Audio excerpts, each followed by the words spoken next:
பிறந்ததே வேஸ்ட்டுன்னு ஃபீல் பண்ணிட்டு இருக்கீங்கல்ல? இல்லை, வேஸ்ட் இல்லை. நீ பிறந்ததுக்கு ஒரு ரீசன் இருக்கு. மனுஷங்க உருவாகி சுமார் 2 லட்சம் வருஷம் ஆகுது. இந்த 2 லட்சம் வருஷத்துல உங்க ஜென்ரேஷன் முன்னாடி உங்க அப்பா தாத்தா அவங்களுக்கெல்லாம் முன்னாடி இப்போ ஒரு 100 ஜென்ரேஷன் பின்னாடி போனா ஒரு ஏர்லி மேன் இருப்பான், உங்களுடைய முன்னோர். அவன் என்ன பண்ணியிருப்பான்? வேட்டையாடுறது, சாப்பிட்றது, தூங்குறது, இனப்பெருக்கம் பண்ணுறது, இதுதான் நடந்திருக்கும் இல்லையா?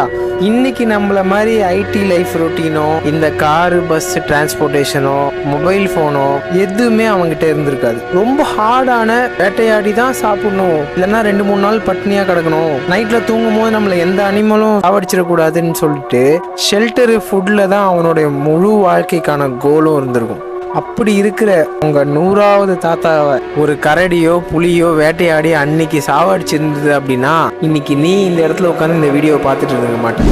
இத்தனை ஜென்ரேஷன் கடந்து அதுக்கப்புறம் பிறந்த ஒவ்வொருத்தரும் சேஃபாக வாழ்ந்து வந்ததுனால தான் இன்னைக்கு உங்கள் ஜென்ரேஷனில் இந்த உயிர் உங்ககிட்ட சேர்ந்துருக்கு. இவ்வளோ விஷயத்தை தாண்டி பிறந்த நீ நான் ஏண்டா பிறந்தேன்னா யோசிக்கிற?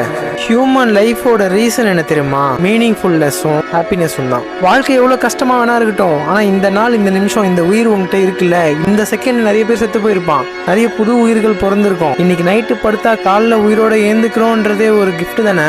இருக்க போகிறது 60 வருஷமோ 70 வருஷமோ 80 வருஷமோ. ஆனால் இந்த டைம் பீரியட்ல இந்த உலகத்தை நம்ம சப்ஸ்கிரைப் பண்ண மாதிரி அர்த்தம். இந்த காற்று, குடிக்கிற தண்ணி, சூரிய வெளிச்சம், நம்ம சுற்றி இருக்க வாழ்க்கையை நம்ம அனுபவிக்கிறது, இது எல்லாமே வாழ்ற அந்த பீரியட் வரைக்கும் நம்ம மட்டும்தான் அனுபவிக்க முடியும். உன் லைஃப்ல உன் இடத்துல இருந்து நீ மட்டும்தான் அனுபவிக்க முடியும். நீ பிறந்தது சும்மா இல்லை, சும்மா கோயின்சிடென்ஸாலாம் இங்கே படைக்கப்படல. ஏதோ ஒரு ரீசன் இருக்கு, அந்த ரீசனை ஃபைண்ட் பண்ணு. நான்லாம் எதுக்கு தான் பிறந்தனேன்னு தெரிலன்னு சொல்றவங்களுக்கு இந்த ரீலை ஷேர் பண்ணிட்டு சேவ் பண்ணி வச்சுட்டு இன்னொரு வாட்டி பாருங்க. உன் லைஃபுக்கான ரீசனை கண்டுபிடிக்கணும்னா நான் யாரு, நான் எங்க இருக்கேன், நான் என்ன பண்ணணுன்றதை நீ ஃபர்ஸ்ட் உணரணும்.